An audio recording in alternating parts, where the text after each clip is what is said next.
পৃথিবীতে একজন মানুষই শুধু জানতেন যে তিনি পৃথিবীতে কতদিন বাঁচবেন, সেটা হচ্ছে সাইয়েদনা আদম আলাইহিস সালাম। ওনাকে বলে দেওয়া হয়েছিল উমরুকা আলফু সানা, তুমি পৃথিবীতে বাঁচবে 1000 বছর। কয় বছর? সাইয়েদনা আদমের সামনে অনেকগুলো রূহ রাখা হলো। সাইয়েদনা আদম বললেন, এরা কারা? আল্লাহ বললেন, এরা হচ্ছে নাসালুক, তোমার বংশধর, পৃথিবীতে তোমার পর এরা পৃথিবীতে আসবে। সাইয়েদনা আদম বললেন, আল্লাহ ওই যে একটা রূহ দেখা যায়, এটার নাম কি? আল্লাহ বললেন, হাদা ইবনুকা দাউদ, এটা তোমার ছেলে দাউদ, সে দুনিয়াতে নবী হয়ে আসবে, তার ছেলে সুলাইমানও নবী হয়ে আসবে।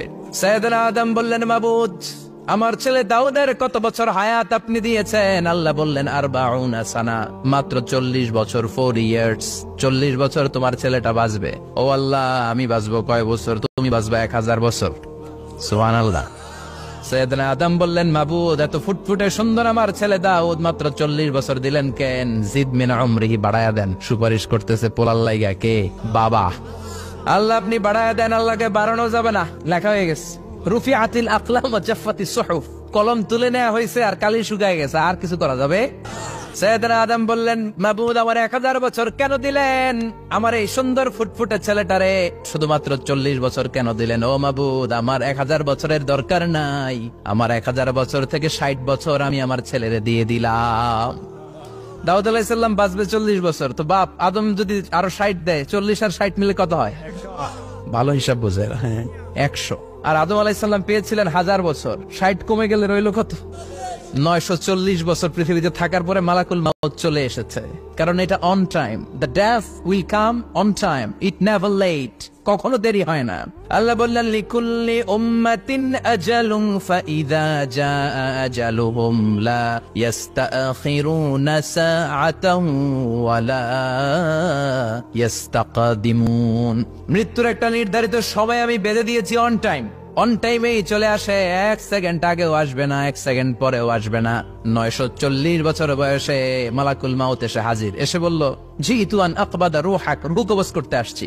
আদম আলাইহিস সালাম বললেন, রূহ কবজ করতে আসছো মানে? আমি বাঁচবো তো 1000 বছর। কয় বছর? মালাকুল মাউত বললেন, না না, ওই যে আগের কথা স্মরণ করেন, আপনি 60 বছর দিয়া দিছিলেন। কয় না, আমি দেই নাই, আমি আরো বাঁচুম, আরো 60 বছর পাওনা আছি, আমি দেই নাই। মালাকুল মাউত বললেন, আপনি দিয়েছেন? আদম বলে, দেই নাই। মালাকুল মাউত বলে, আল্লাহ ঘটনা দেখেন, দিয়া কয় দেই নাই। আল্লাহ কয়, থাক, কথা কইস না, আয়া পর। নাসিয়া আদম ফানাসিয়া বানু, ভুলে গেছেন উনি। আমরা ভুলে যাই, আমরা খেয়ে বলছি খাই নাই, নিছিলাম পকেটে, কয় নেই নাই। এরকম ডাকাইত আছে না নাই? নাসিয়া আদম ফানাসিয়া বানু, বিশ্বনবী বললেন, আদম ভুলেছে তো তার সন্তানরাও ভুলে যায়। জাহাদা আদম ফাজাহাদাত যুররিয়াতু, আদম অস্বীকার করেছে, তার সন্তানরাও অস্বীকার করে। সেদিন থেকে আল কিতাব ওয়া শুহুদ, মানে লিখে রাখার সিস্টেম আর সাক্ষীর সিস্টেম চালু হয়েছে। সুবহানাল্লাহ পড়েন। 940 বছর বয়সে মালাকুল মাউত এসে আদম আলাইহিস সালামের রূহ নিতে পারে নাই। উনি 1000 বছর যখন হয়েছে, সাইয়েদনা আদম আলাইহিস সালামের রূহ কবজ করেছে। যেই দিন পৃথিবীর প্রথম মানব, প্রথম নবীর রূহ মালাকুল মাউত দুনিয়া এসে কবজ করেছে, ওই দিনটাও ছিল জুমাবার। আল্লাহু আকবার। আবার বিশ্বনবী বললেন, লা তাকুমুস সাআ ইল্লা ফি ইয়াউমিল জুমআহ, ইযা যুলজিলাতিল আরদু জিলজালাহা ওয়া আখরাজাতিল আরদু আসকালাহা, ইযা রুজ্জাতিল আরদু রাজ্জান ওয়া বুসাতিল জিবালু বাসসা। কিয়ামতের দিন পৃথিবীটাকে একটা প্রকম্পন দিয়ে কাঁপিয়ে দিবে কে? মারাত্মক একটা ঝাঁকুনি দিবে আল্লাহ, পুরো পৃথিবীটা কেঁপে ভেঙে চুরে খান খান হয়ে যাবে। এই ঝাঁকুনি আর আর্থকোয়েক, ভূমিকম্প এর ঘটনাটা যেদিন ঘটবে, ওই দিনটাও হচ্ছে জুমার দিন। কারণ দিন নয়, ফিহি খালাকাল্লাহু আদম, এই জুমার দিনে আল্লাহ তাআলা সাইয়েদনা আদম আলাইহিস সালামকে তৈরি করেছে। বিশ্বনবী বলেন, লাম্মা খালাকাল্লাহু আদম ওয়া কানা তুলুহু 60 যিরাআন, আল্লাহ তাআলা যখন আদম আলাইহিস সালামকে তৈরি করলেন, 60 হাত লম্বা করে তৈরি করলেন। আর আমরাও যারা জান্নাতে ঢুকবো, আমাদের আকৃতি থাকবে 60 হাত লম্বা। আল্লাহ সাইয়েদনা আদমকে তৈরি করলেন এই জুমার দিনে। আবার সাইয়েদনা আদম আলাইহিস সালামকে পৃথিবীর বুকে তিনি পাঠিয়ে দিয়েছিলেন এই জুমার দিনে। সুবহানাল্লাহ। কুলনা হাবিতু মিনহা জামিআ, O Adam, go down with your wife, তোমার স্ত্রী হাওয়াকে নিয়ে পৃথিবীতে নামো। সাইয়েদনা আদম আলাইহিস সালামকে আল্লাহ তাআলা পাঠিয়েছিলেন শ্রীলঙ্কার একটা পাহাড়ে, অ্যাডামস পিক। ওখানে ঐতিহাসিকভাবে প্রমাণিত, এটা হাদিসে নেই, কুতুবুত তারিখে এসেছে। শ্রীলঙ্কা একটা পাহাড় আছে, কলম্বো থেকে অনেক দূর। ওই পাহাড়ের চূড়ায় সাইয়েদনা আদম আলাইহিস সালামের ফুটপ্রিন্ট আছে। ফুটপ্রিন্ট মানে পায়ের ছাপ। সুবহানাল্লাহ পড়ো। এটারে বলে ফিঙ্গারপ্রিন্ট। এটারে কি বলে? পায়ের গুলারে একজনের আঙ্গুলের ছাপের সাথে একজনের আঙ্গুলের ছাপের মিল নাই। শুধু তাই না, আমার এই আঙ্গুলের সাথে এই আঙ্গুলের ছাপের কোনো মিল নাই। আয়াহসাবুল ইনসানু আল্লান নাজমা ইযামা বালা কাদিরিনা আলা আন নুসাউইয়া বানানা। আল্লাহ বলেন, গোলাম তুমি মনে করেছো তোমার হাড্ডি গুড্ডি পচে যাবে, তোমাকে আমি একত্রিত করে আবার বানাতে পারবো না? বানানো তো অনেক দূরের কথা, আমি তো তোমার আঙ্গুলের ছাপগুলো সংরক্ষণ করে রেখেছি। চিল্লায় পড়েন আল্লাহু আকবার। 1880 সালে স্যার ফ্রান্সিস গাল্টন নামে একজন বিজ্ঞানী, তিনি আবিষ্কার করেছেন যে আমাদের আঙ্গুলের ছাপগুলো আলাদা, ফিঙ্গারপ্রিন্ট আলাদা। এই 10টা আঙ্গুলের একটার সাথে আরেকটার কোনো মিল নাই। এই পৃথিবীতে যদি 600 কোটি মানুষ হয় তাহলে 6000 কোটি আঙ্গুল, একটা আঙ্গুলের সাথে আরেকটা আঙ্গুলের ছাপের মিল আছে? যারা সিগনেচার দিতে পারে না এরা কি দেয়? টিপসই দেয়। সুবহানাল্লাহ। কি ম্যাজিক আল্লাহ আঙ্গুলে রেখে দিয়েছে, একটা আঙ্গুলের ছাপের সাথে আরেকটা আঙ্গুলের ছাপের মিল নাই। এখন এই বায়োমেট্রিক অথেন্টিকেশনের জন্য অনেক জায়গায় দিতে হয়। ইমিগ্রেশন পাস করবেন, গিভ ইউর ফিঙ্গারপ্রিন্ট। ভিসা করবেন, Schengen visa, European visa, provide your fingerprint first. Canadian এম্বাসিতে গিয়েছিলাম, সব আঙ্গুলের আলাদা আলাদা ফিঙ্গারপ্রিন্ট রেখেছে। এখন এটা অথেন্টিকেশনের জন্য সিকিউরিটি পারপাস খুব গুরুত্বপূর্ণ। কিন্তু 1500 বছর আগে, 1880 মানে কি 200 বছর তো না, 200 বছর আগে বিজ্ঞানীরা আবিষ্কার করলো। 1500 বছর আগে সূরাতুল কিয়ামার ভিতরে ফিঙ্গারপ্রিন্টের কথা বলেছে কে? আর পায়ের টারে বলে ফুটপ্রিন্ট। এটা প্রাণীদের ক্ষেত্রে প্রযোজ্য, কারণ প্রাণীদের আঙ্গুল নাই, আছে? ওদের আছে পা। বাঘের কয় পা? 4 পা। বাঘের হাত কয়টা? হাত নাই, ওদের পা, ফলে ওদের ফুটপ্রিন্ট লাগে। সুন্দরবনে কয়টা বাঘ আছে এটার একটা হিসাব আছে। কি করে বলে, কেমন করে হিসাব করে? বাঘের কাছে যে গুনে, চেহারা তো একরকম, একটারে 3 বার গুণ। কথা গণ কিভাবে গণে তাহলে? বাঘসুমারি হয় কিভাবে?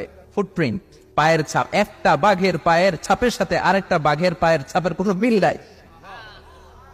আবার কাবা ঘরের পাশে একটা ছোট্ট জায়গা আছে, এই জায়গার মধ্যে রব্বুল আলামিন সব নবীদের পিতা সাইয়েদনা ইব্রাহিম আলাইহিস সালামের ফুটপ্রিন্ট রেখে দিয়েছেন। ওয়াত্তাখিযু মিম মাকামি ইব্রাহিম মুসাল্লা। সাইয়েদনা ইব্রাহিমের দাঁড়ানোর জায়গায় তোমরা নামাজের জায়গা করে নাও। আল্লাহু আকবার। সাইয়েদনা ইব্রাহিম আলাইহিস সালামের পায়ের ছাপ আছে কিন্তু মাকাম ইব্রাহিম। আর সাইয়েদনা আদম আলাইহিস সালামের পায়ের ছাপ আছে অ্যাডামস পিকে, শ্রীলঙ্কার ওই পাহাড়ে। তো যেদিন আদম আলাইহিস সালামকে আল্লাহ ওখানে পাঠিয়ে দিয়েছিলেন, ওই দিনটা ছিল জুমার দিন। সুবহানাল্লাহ নাই? এরপরে সাইয়েদনা আদমকে পাঠানো হলো শ্রীলঙ্কায়, সাইয়্যিদাতুনা হাওয়া আলাইহিস সালামকে পাঠিয়ে দেয়া হলো সৌদি আরবের জেদ্দা শহরে। আরবিতে জেদ্দা বা জাদ্দা মানে দাদি। জেদ্দাতুন বা জাদ্দাতুন মানে কি? দাদি।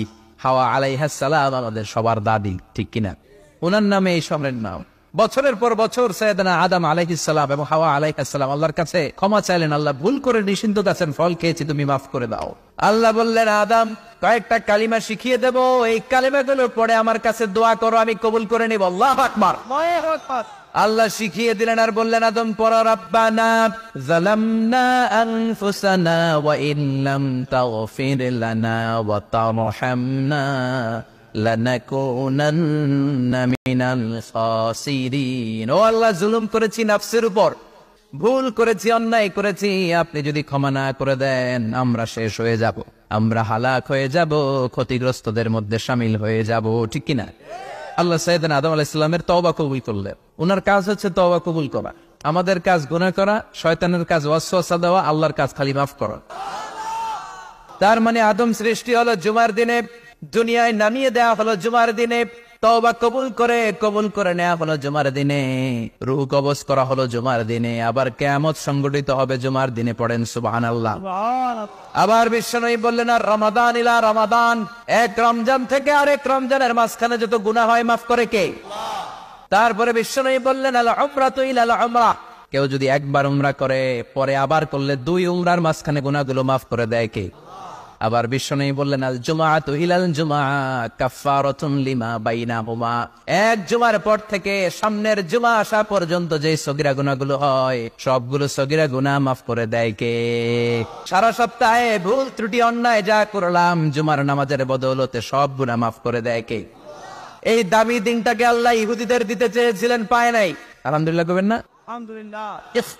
তারা ইখতিলাফ করে হারাইছে এটা। এই দামি দিনটা রব্বুল আলামিন নাসারাদেরকে দিতে চেয়েছিলেন, ফাখতালাফু, ওরাও ইখতিলাফ করে হারাইছে। এজন্য ইখতিলাফ ভালো জিনিস না খারাপ জিনিস? ইহুদিদেরকে আল্লাহ দিতে চাইলেন, ইখতিলাফ করে হারাইছে, নাসারারাও হারাইছে।